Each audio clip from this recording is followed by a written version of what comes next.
আসসালামু আলাইকুম রহমতুল্লাহ বরকাত।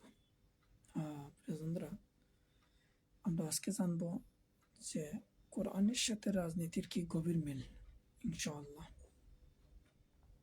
প্রিয় বন্ধুরা, সমাজ ও রাষ্ট্র যদি দুঃশাসন মুক্ত, ন্যায় ও ইনসাফ ভিত্তিক সুশাসন প্রতিষ্ঠা করার রাজনীতির উদ্দেশ্য হয়, তাহলে বলতে হবে কোরআনের সাথে রাজনীতির গভীর সম্পর্ক রয়েছে। কেননা রাজনৈতিক উদ্দেশ্য বাস্তবায়নে আল্লাহ তাআলা পবিত্র কোরআন শরীফের সূরা আল-নাহলের ৯০ নং আয়াতে ইরশাদ করেন, ইন্নাল্লাহা ইয়া'মুরু বিল আদল, নিশ্চয় আল্লাহ তাআলা ন্যায় ও ইনসাফ প্রতিষ্ঠা করতে নির্দেশ দিয়েছেন।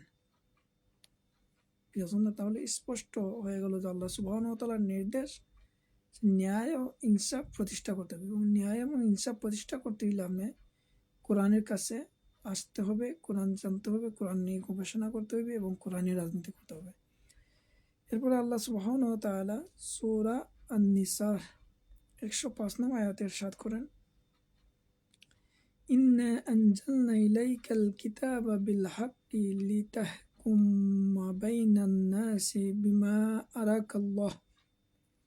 হে নবী, নিশ্চয় আমি তোমার প্রতি যথাযথভাবে কিতাব তথা কোরআন নাজিল করেছি, যাতে তুমি মানুষের মধ্যে শাসন কার্য পরিচালনা করে সে অনুযায়ী যা আল্লাহ তোমাকে দেখিয়েছেন। এরপরে সূরা আল হজ এর ৪১ নং আয়াতে আল্লাহ সুবহানাহু ওয়া তাআলা ইরশাদ করেন যে মুমিনগণ রাষ্ট্র ক্ষমতায় অধিষ্ঠিত হলে তাদের করণীয় কি সে বিষয়ে ইরশাদ করেন যে আল্লাযীনা ইন মাক্কান্নাহুম ফিল আরদি আকামুস সালাতা ওয়া আতুজ যাকাতা ওয়া আমারু বিল মা'রুফ ওয়া নাহা আনিল মুনকার ওয়ালিল্লাহি আকিবাতুল উমুর। যে তারা এমন যাদেরকে আমি পৃথিবীর বুকে রাষ্ট্র ক্ষমতা দান করি, তারা সালাত কায়েম করবে, যাকাত আদায় করবে এবং সৎ কাজের আদেশ দিবে ও অসৎ কাজ থেকে নিষেধ করবে, আর সব কাজের পরিণাম আল্লাহরই অধিকারে রয়েছে। যদি রাষ্ট্র ক্ষমতা থেকে কোরআনকে বিচ্ছিন্ন করা হয়, সেক্ষেত্রে কোরআনকেই আঁকড়ে ধরতে হবে এবং নিজের জীবন বাজি রেখেই হলেও কোরআনের শাসন ব্যবস্থা কায়েম করার জন্যই রাজনৈতিক তৎপরতা চালিয়ে যেতে হবে। হযরত মুআজ বিন জাবাল রাদিয়াল্লাহু আনহু থেকে বর্ণিত, তিনি বলেন, আমি রাসূল সাল্লাল্লাহু আলাইহি ওয়াসাল্লামকে বলতে শুনেছি, তিনি বলেন, জেনে রাখো, ইসলাম চাকা প্রতিনিয়ত ঘুরতেছে। অতএব তোমরা আল্লাহর কিতাব কোরআনের সাথে ঘূর্ণায়মান হও তথা ঘুরো। মনে রাখবে, আল্লাহ কিতাব আল কোরআন ও শাসন ক্ষমতা উভয়ই অচিরেই বিচ্ছিন্ন হয়ে পড়বে। তবে সাবধান, তোমরা কোরআনের সঙ্গে সঙ্গ ত্যাগ করবে না।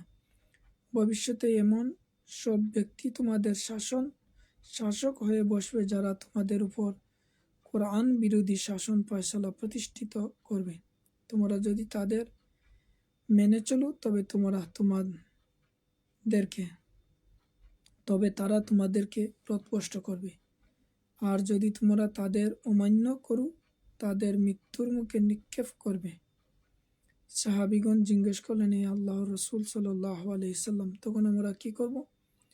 জবাবে রাসূল সাল্লাল্লাহু আলাইহি ওয়াসাল্লাম বলেন, তখন তোমরা তাই করবে যা হযরত ঈসা আলাইহিস সালামের সাথীরা করেছেন। তাদেরকে করাত দিয়ে দীর্ণ করা হয়েছে, তারা গুলিবিদ্ধ হয়েছেন, তবুও আল্লাহর নাফরমানি করেননি। কেননা আল্লাহর নাফরমানিতে লিপ্ত জীবনের চেয়ে আল্লাহর আনুগত্যর মধ্যে মৃত্যুবরণ অনেক উত্তম। কিতাবে তাবারানি ফিল মুজাম্মুল কাবির এবং মুজাম্মুস সাগীর, হিলআতুল আউলিয়া, মাজমাউজ জাওয়াইদ এই কিতাবগুলোতে আসছে। কোনটা হলো 20 পৃষ্ঠা 90 172 এবং কিতাবে সগীর খণ্ড 2 অধ্যায় 2 পৃষ্ঠা 42, ইলিয়াতুল আউলিয়া অধ্যায় 5 পৃষ্ঠা 165, মাজমাউজ জাওয়াইদ অধ্যায় 5 পৃষ্ঠা 241। অন্য একটি হাদিসে আসছে আব্দুল্লাহ ইবনে আব্বাস রাদিয়াল্লাহু আনহু থেকে বর্ণিত, রাসূল সাল্লাল্লাহু আলাইহি ওয়াসাল্লাম বলছেন, ইসলাম ও রাষ্ট্র ব্যবস্থা দুই সহোদর ভাইয়ের ন্যায়, তাদের একজন অপরজনকে ছাড়া সংশোধন ও পরিপূর্ণ হতে পারেন না। উদাহরণস্বরূপ বলা যায়, ইসলাম হচ্ছে কোনো অট্টালিকার ভিত আর রাষ্ট্রশক্তি তার পাহারাদার।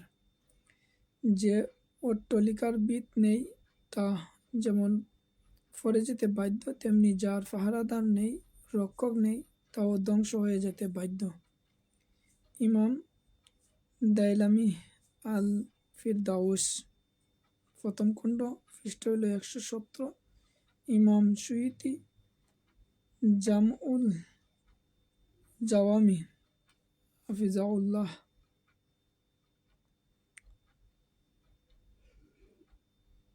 কানজুল উম্মাল হাফিজাহুল্লাহ। সুতরাং যারা বলে রাজনীতির সাথে কোরআনের সম্পর্ক নেই, আমরা বলবো তাদের সাথে ইসলামের কোনো সম্পর্ক নেই।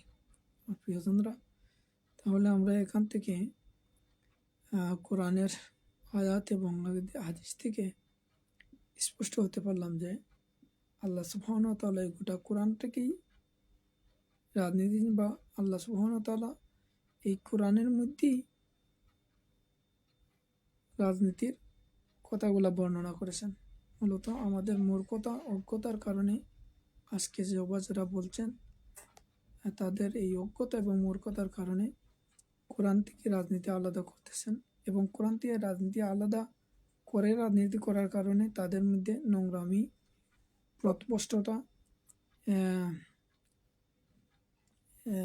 এরপরে এই যেটা আমাদের এখন সবার মুখে মুখে আমরা জানি, লুটে খাওয়া, মানুষের হক নষ্ট করা, চাঁদাবাজি, সন্ত্রাসী, এই যত ধরনের নোংরামি, এর একমাত্র শুধুমাত্র কেবলমাত্র কারণ হইল কোরআন থেকে রাজনীতিকে বিচ্ছিন্ন করা, বা কোরআন না জানার কারণে এই কর্মকাণ্ডগুলো হচ্ছে। আল্লাহ আমাকে এবং যাদেরকে বলছে তাদেরকে পরিপূর্ণ হেদায়েত দান করে কোরআনী রাজনীতির সাথে সম্পৃক্ত হয়ে যেন রাষ্ট্র পরিচালনার ক্ষমতা দান করেন, এই আশা আকাঙ্ক্ষা ব্যক্ত করে আজকের মতো বিদায় নিচ্ছি। আসসালামু আলাইকুম ওয়া রাহমাতুল্লাহ।